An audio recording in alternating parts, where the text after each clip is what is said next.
Il y a une chose à laquelle je n'ai jamais pensé. Je veux dire que je ne me souviens pas si c'est moi qui l'ai pensé ou si un autre me l'a raconté. Je ne sais plus. Peu importe. Ce qui compte, c'est qu'elle existe. Mais peut-être pas. On dit qu'entre Mormant et Nangis vivaient deux vieilles filles, très laides et très bêtes. Elles étaient si laides et si bêtes que leurs parents refusaient de voir la vérité en face. Ils préféraient croire qu'elles n'existaient pas et pensaient que la vie, la planète et tout ce qui s'y trouve avaient été créés il y a seulement quelques minutes et qu'ils se rappelaient un passé illusoire. Ce qui est très pratique, car si ce passé est une illusion, c'est qu'il n'existe pas. Et s'il n'existe pas, les deux vieilles filles non plus. Pas plus que leurs parents qui n'ont pas pu les mettre au monde. Il n'y a donc plus de frères, ni de sœurs, ni de cousins éloignés qui devaient venir dîner mardi en 8 et qui a annulé au dernier moment pour des raisons qui n'existent plus. Il n'y a plus de famille, plus de voisins de palier, plus de regards en coin, de mauvaises langues, de médisances, de calomnies. Il n'y a plus les gens, il n'y a plus de problèmes.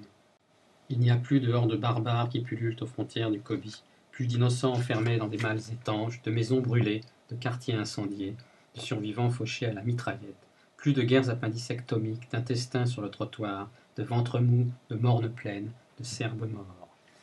Il n'y a plus d'infamie, il n'y a plus d'enfants massacrés à coups de barre de fer, d'adolescents prépubères éventrés par des inconnus en survêtement avec des chaussures de ville, plus de fillettes violées à l'âge de 6 ans par leurs propres parents et enfermées pendant 8 ans dans des caves aménagées en studio vidéo pour des magistrats libidineux mais probes, plus de vieilles dames fibreuses traînées sur le bitume par des sacs à main épileptiques. Il n'y a plus d'abjection.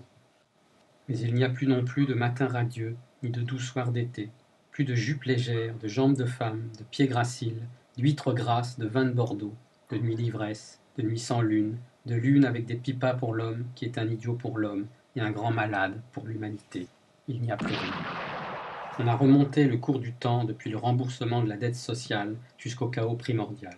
Et même avant qu'on perde les 9/10 de l'univers, on n'a plus rien trouvé. Plus de tiers payants ni d'explosion originelle.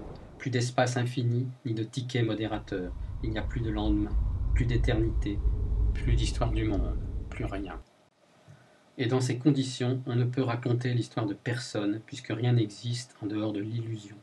Mais si c'est une illusion, c'est que quelqu'un a pu la voir, ou quelqu'un d'autre. Et si quelqu'un l'a vue, c'est qu'elle existe. Et dans ces conditions, je l'ai peut-être pensée, ou me l'a racontée. Et je peux donc vous raconter l'histoire des deux vieilles filles, très laides et très bêtes, qui habitaient entre Mormant et Nangis. Mais là, j'ai plus envie. Les souvenirs, ça fait perdre du temps, m'a dit le contrôleur.